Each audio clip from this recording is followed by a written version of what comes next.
अगर आप कथा से लाभ चाहते हैं, लाभ, अगर आप वास्तव में कथा से, और मैं लिख के दे सकता हूं कि परिणाम देती है कथा, बस तुम ये काम करके तो देखो।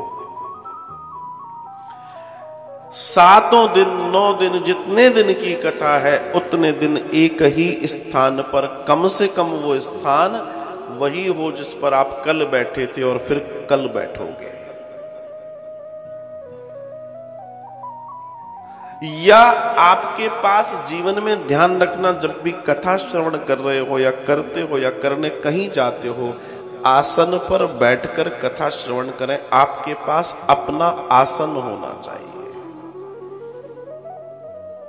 और ज्यादातर लोग इस गलती को करते ही हैं। भाई तुम जहां आज बैठे हो कल वहां हो सकता है लेट सवेर हो जाओ, न बैठ पाओ, लेकिन तुम्हारा आसन तो तुम्हारा है ना। उस आसन को तो तुमको साथ में, देखिए उसको पाने के लिए सबसे पहले आसन ही सिद्ध करना है। उसकी प्राप्ति बिना आसन के नहीं हो सकती। पहला चरण आसन है, फिर माला वाला तो बाद में है, नाम जब बाद में है।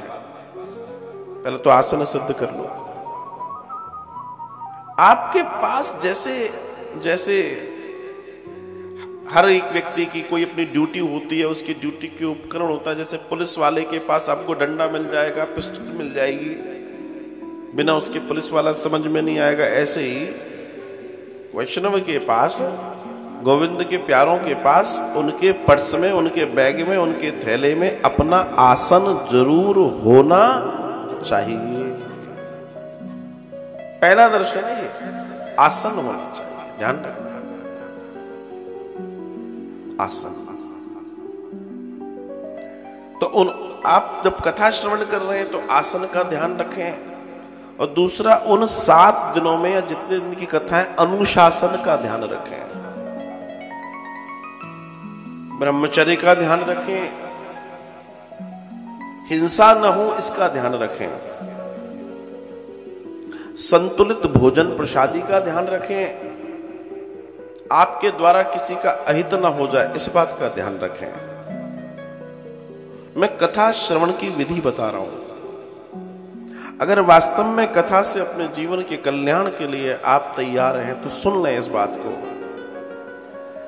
कथा का आप चाहे 1000 कथा सुन लेना, लेकिन जब तक कोई कथा आपने इस नियम से न सुनी हो, फल प्राप्त नहीं है।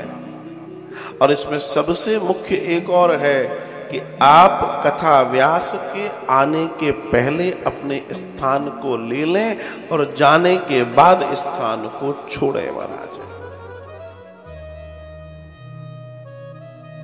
ये चीजें लोग कहते हैं ना, अंतर नहीं आ रहा। क्यों नहीं आ रहा? क्योंकि आप वैसे कर नहीं रहे हैं जैसे करना चाहिए। जो असली मुद्दे की बात की है वो ये है, अंतर तो आएगा। अरे अंतर बतेरों को आ रहा है।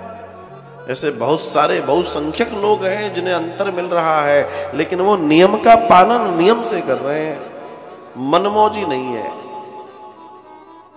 मनमौजी नहीं है। अगर आपको लगता है कि अभी भी समय कुछ निकला नहीं, और समय कभी नहीं निकलता, तो अपने जीवन में कुछ ना करें। अपने लिए एक वस्त्र कम ले लो, महाराज कोई चीज कम ले लो, लेकिन 25-30-50 रुपए का एक आसन जरूर ले लो आपके पास। और मैं तो उनसे भी कहूंगा जो लोग टेलीविजन आदि पर बैठकर कथा सुनते हैं, उनसे भी निवेदन करूंगा, सोफा है, बिस्तर है, आपका कुर्सी है जिस पर बैठकर सुन रहे हो, एटलीस्ट यू मस्ट लिसन। मतलब मेरी एक निवेदन है कि आपको आसन पर बैठकर सुनना चाहिए। इससे पता क्या फायदा होगा? फिर आपका मन क्या है उससे एक मतलब नहीं है, लेकिन धीमे धीमे आपको आसन की आदत पड़ जाएगी। और जब आपको आसन की आदत पड़ जाएगी तो धीमे धीमे अनुशासन भी आने लगेगा, मामला अपने आप सुंदर होने लगेगा।